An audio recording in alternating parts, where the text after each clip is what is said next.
Ambassador Sanders, thank you so much for having us. Thank you so much for all the work that you've done.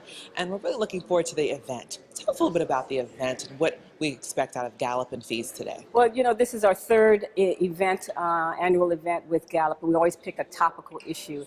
And this year, because we're having the U.S.-Africa, second U.S.-Africa Business Forum, the president is, we thought it would be important to highlight that. And so we have U.S. officials coming to talk about that. But for me, the big message is the importance of Africa SMEs, small and medium-sized enterprises, and the Africa diaspora SMEs. So today the event is about both of them. That D for me and diaspora is the big tent D. That includes African immigrants, African nationals, U.S. African American SMEs, all doing business or wanting to do business in Africa. And so we're going to highlight Gallup's data on that because I'm a researcher at heart.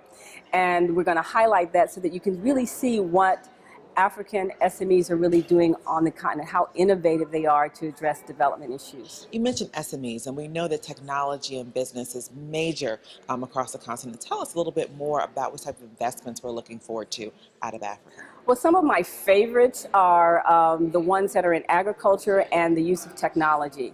You have countries like that you wouldn't even think of, like maybe Cameroon, that has a Digital Thursdays, and so every Thursday they give out an award for an innovation.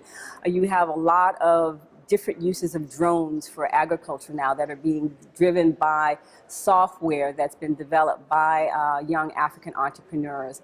One of my favorites is iCow, which is like a agricultural mercantile exchange for farmers. You have others like Songhai, which is in Benin, which I'm on their board, and they do wonderful things and creating farmer entrepreneurs. So there's just a lot of innovation out there, and I think a lot of credit has to go to Africa's SMEs and the diaspora SMEs, and really finding ways to address development in very, very different ways. We know that in Nigeria, power is a big issue, and across the continent of Africa as a whole. Tell us how power and how technology will be used, and how some of the small business might be able to help with the power issue. I think that what you'll hear from the U.S. officials that are going to be speaking today is their recognition of how dire that issue is. The president has Power Africa.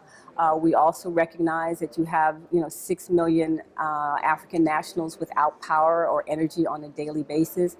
There's a lot of innovation being done in off-grid projects as well as major power plants and distribution and generation. So I think you'll hear in the discussion and some of the presentations by the U.S. officials, and probably from some of the people in the audience as we do the Q&A, some of the new things that are being done on power. My favorite is an off-grid power project that is using scratch cards like you would for adding credit to your phone. You're using scratch cards to get your electricity. And I think that those kinds of innovative thinking might really turn the tide on how power is distributed. And I think IPPs are really very, very important. Independent power projects are extremely important because they can be so targeted to communities, to villages, to industrial clusters and things like that. All of those things are very important to Africa diaspora SMEs. We thank you so much for joining us. We thank you for all the work that you've done. Just tell us a little bit about what's next for Feeds. Well, what's next for Feeds is the United Nations. We're going to be participating in the climate change meetings. Climate change, entrepreneurship, and technology to me are, three legs of the same stool.